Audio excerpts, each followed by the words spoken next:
Hello, BookTube, and welcome back to your Daily Penguin.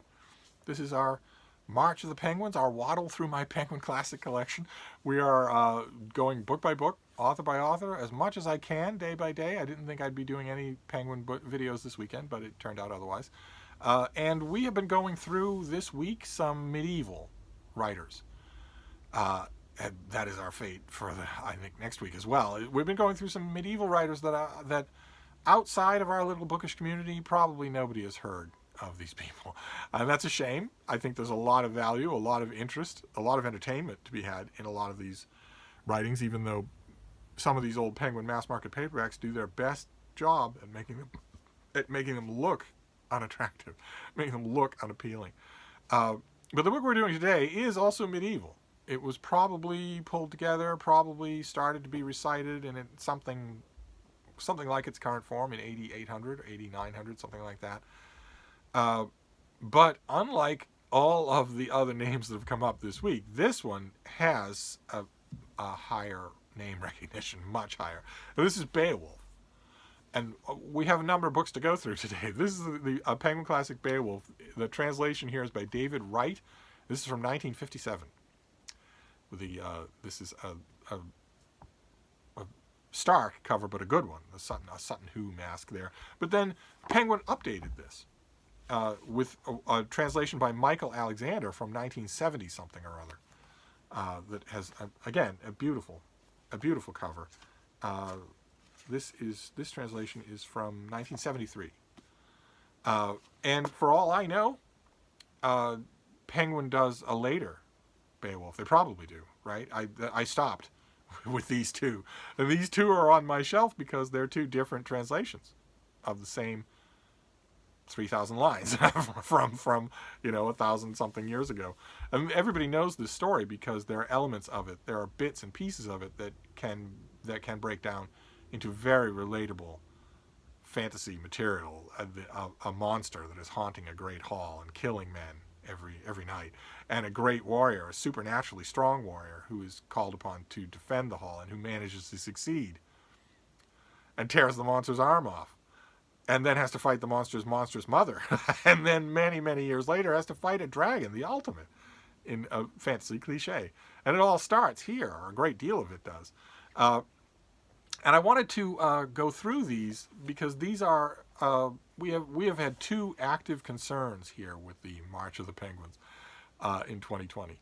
We have cared about the vagaries of translation, right? We've been talking a lot about translation. What does a translator do?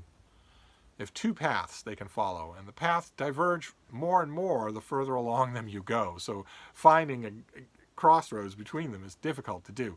A translator can either be completely literal and just translate what they find on the page, or they can be figurative and realize that a literal translation is almost always completely impossible unless it's between modern Romance language to modern Romance language, and even then you lose something.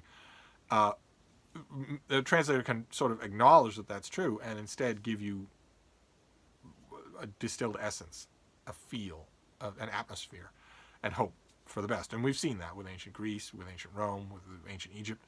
And it's definitely true with Beowulf as well, because there's no speaker or reader of English today that would recognize Old English or be able without substantial amounts of training. You can't just sight read it, and that brings in the question of translation. And the other element that we've been dealing with works in translation, which has been all of the March of the Penguins so far, is the pitiless ratio of the survival of these texts. And considering that Beowulf was almost certainly an oral entertainment for most of its life, and considering the parlous state of general education and literacy at the time and in the world where it was flourishing, it's a miracle that we have it at all. And we came, yes, once again, very close to not. We have one manuscript, we have one copy of Beowulf. And you can go and look at it if you make an appointment. Or maybe you don't even need an appointment. Maybe the British Museum still has it. I don't know if they do or not. But maybe you can just walk in and see it now.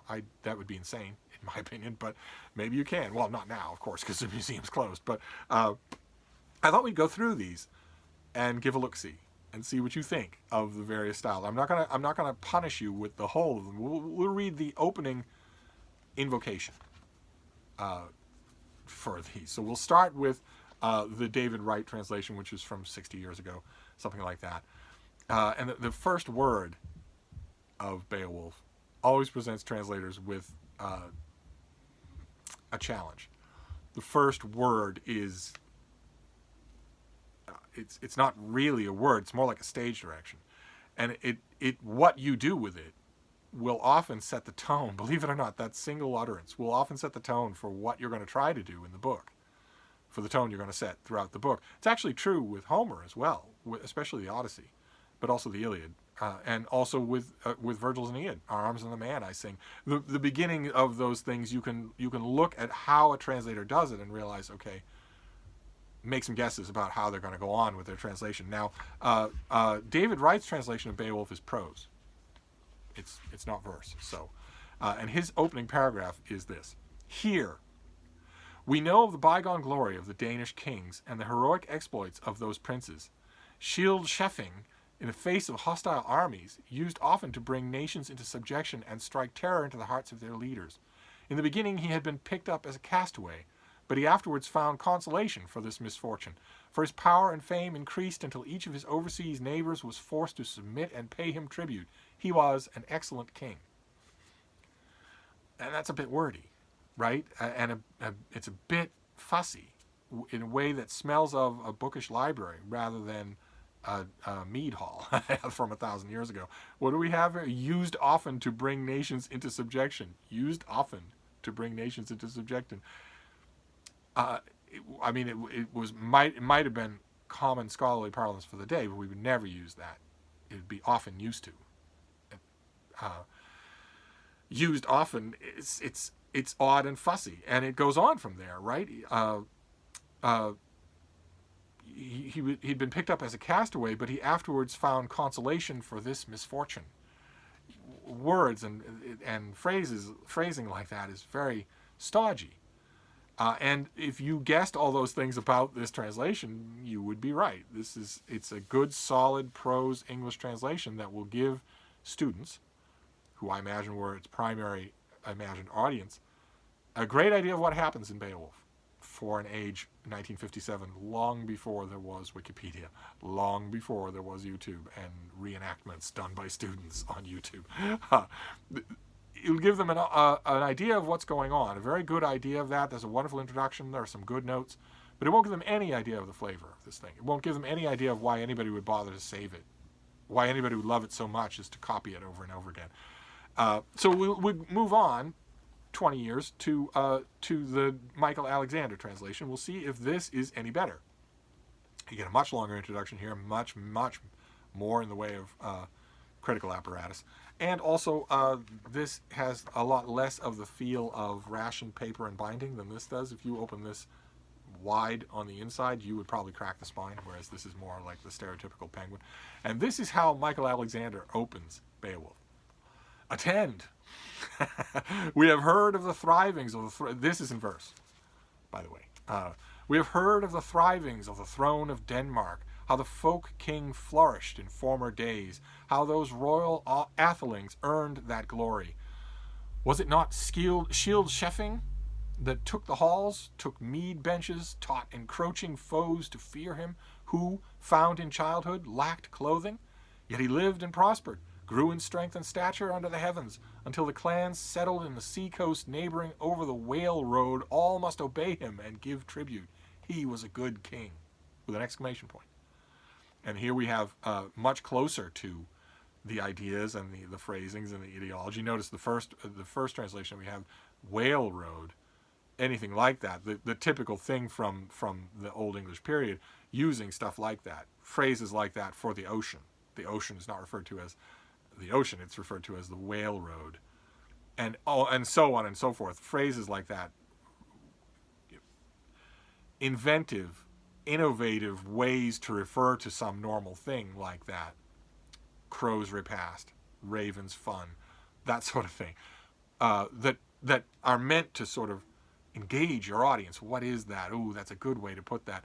That sort of thing runs all throughout Beowulf and all throughout Old English poetry, but it's nowhere in the first. The first translation obviously does not want to give you that flavor, because if it did, it would have to explain things. and it wants to make things completely demotic and simple.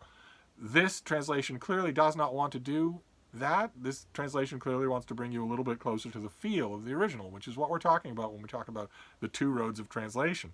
And there are some good things in here. There are some good internal rhymes, some good internal echoes and stuff like that work really well, I think. I would prefer this to that. This is the Michael Alexander. This is the David Wright. I prefer this later one to that.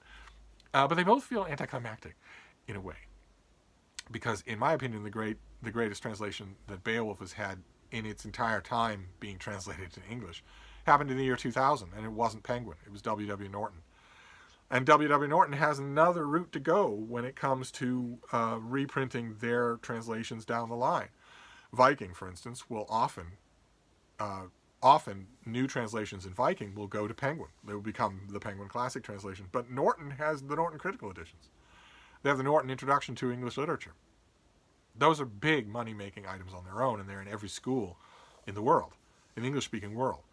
That's where the Norton things go. So in a perfect world, if I had complete control over the publishing industry, the thing that would happen is that the best translation would then become the Penguin Classic translation. And that isn't the way that copyright and various houses and the business world work. So it just so happens that the best translation of Beowulf, in my opinion, is by Seamus Heaney and is never going to be a Penguin Classic translation, unfortunately. And this is a beautiful paperback edition from Norton. It has the deckled edges and the French flaps and page after page of laudatory blurbs at the beginning. This copy is a little battered, but I got it up in Vermont, and I actually kind of prefer that this is a little battered. I like that in my Beowulf. I don't think I would want it if it weren't.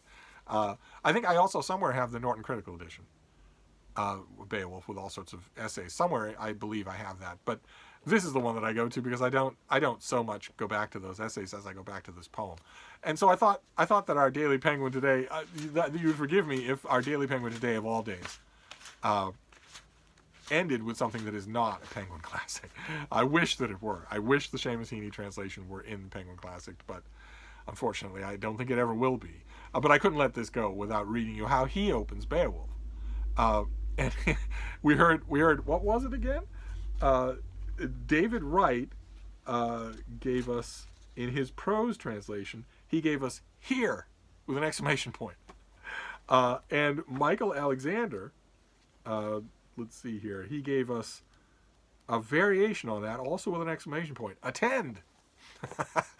We had "here" and "attend" for those earlier versions. Seamus Heaney begins his with "so." Period. No exclamation point. So. So how you doing? I hear your son killed a monster. So anyway, let's see how he does it.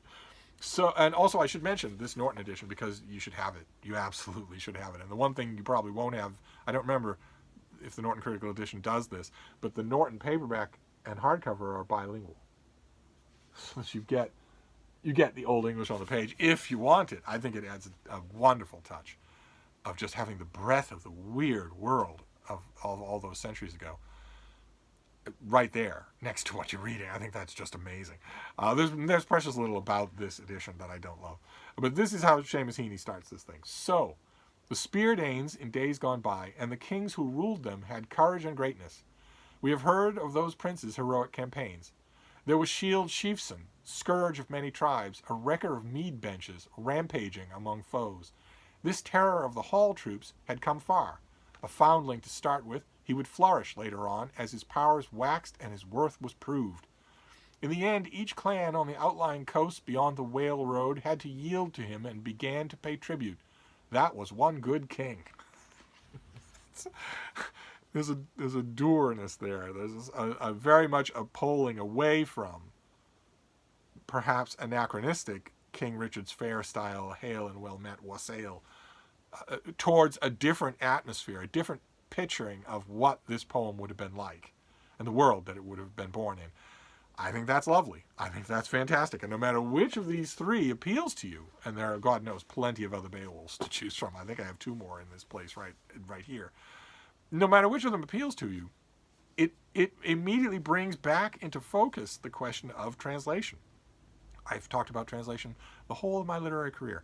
And we've talked about it on this channel a lot. It's a great subject because there is no right or wrong. I mean, a translator can make a mistake, obviously, but allowing that the translator is not making mistakes, that allowing that the translator is really good at what they're doing, and it's just making choices, not mistakes, then it comes down to you.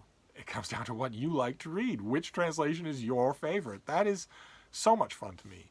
I often advise when we come to books, classics that are translated, like for instance, we were doing a read along of the Iliad or the Odyssey. I would often advise, don't take my word for it on which you now know, and I think I've mentioned it on this channel before. I think this is one of the great works of translation in history,